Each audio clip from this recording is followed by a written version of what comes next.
বিসমিল্লাহির রহমানির রহিম। আসসালামু আলাইকুম। তো আমি এই জুতার ভিডিও সেকেন্ড পার্ট পর্যন্ত আপলোড করে দিয়েছিলাম। আজকে আমি দেখাবো কিভাবে আমি ছোট ছোট ফুলগুলো করে নিয়েছি। জুতাটা ছিল 6 মাসের বাচ্চার জন্য। তো এই ফুলগুলো আমি করেছি হচ্ছে 9 তার সুতা দিয়ে। আর 9 তার সুতা যেহেতু অনেক চিকন হয়, তো আমি ডাবল করে নিয়েছিলাম। তো দুইটা একসাথে করে তারপর হচ্ছে আমি ফ্লাওয়ারটা করেছি। তো আমি এখন দেখিয়ে দিব যে এই ছোট ছোট ফুলগুলা আমি কি করে তৈরি করেছি। তো এই যে আমি এখন 9 তার সুতা একটা নিয়ে নিচ্ছি, দেন হচ্ছে আমি এটাকে ডাবল করে নিব। আর এটার জন্য আমি হুক নাম্বার 2.5 মিলিমিটার ইউজ করব, কারণ হচ্ছে যেহেতু আমি 9 তার সুতাটা ডাবল করে নিচ্ছি। তো এখন আমি একটা স্লিপ নট করে নিব। স্লিপ নট করে নেওয়ার পর আমি এখন 3টা চেইন করে নিব। 3টা চেইন করার পর প্রথম চেইনের ভিতর থেকে আমি হাফ ডাবল ক্রোশেট করব 9টা। তো আমি এখন একটা একটা করে 9টা হাফ ডাবল ক্রোশেট করে নিচ্ছি।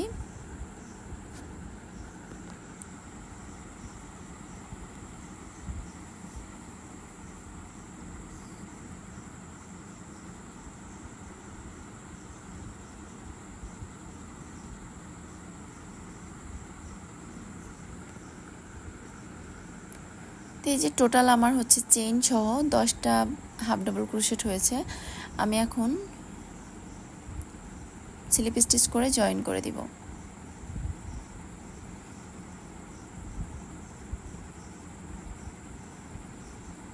এই যে এভাবে চেনের ভিতর থেকে আমি স্লিপ স্টিচ করে জয়েন করে 2টা চেন করে সুতাটাকে কেটে নিব। খুবই সহজ একদম, যারা নতুন তারাও খুব ইজিভাবে এটা করে ফেলতে পারবে, কারণ এটা কঠিন কিছুই না। তো আমি তারপর সুতাটাকে টেনে নিলাম আর পিছন দিকে গিট করে নিচ্ছি, যাতে সুতাটা খুলে না যায়, বের হয়ে না যায় সেজন্য। তো এই যে আমার ছোট্ট ফ্লাওয়ার কমপ্লিট হয়ে গেছে। এখন আমি এভাবে আরও 2টা করে নিব, কারণ হচ্ছে যেহেতু একটা জুতার মধ্যে 3টা করে ফ্লাওয়ার লাগবে। তো টোটাল 3টা ফ্লাওয়ার আমি করে নিচ্ছি,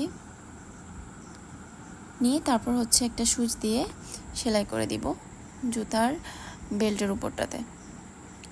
সামনের অংশে এভাবে সেমভাবে আমি এখানে যে 3টা কালার দিয়েছি সেম 3টা কালার করে আমি এই জুতাতেও জয়েন করে নিব। তো এই যে আমি সুইচ নিয়ে নিয়েছি আর সাথে সাদা সুতা নিয়েছি। তো সাদা সুতা আমি সবসময় উল থেকেই নেই। উল হচ্ছে যেহেতু 4 প্লাই, তো আমি 2টা প্লাই সুতা খুলে নেই, নিয়ে তারপর হচ্ছে কাজ করি। তো আমি এখানে বাটন সেলাই করে নিচ্ছি, দেন হচ্ছে ফ্লাওয়ারগুলো বসিয়ে নিব।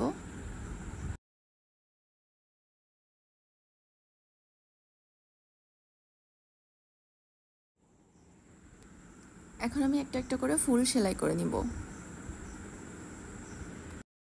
তো আমি এখন 3টা ফ্লাওয়ারই সেমভাবে বসিয়ে নিচ্ছি।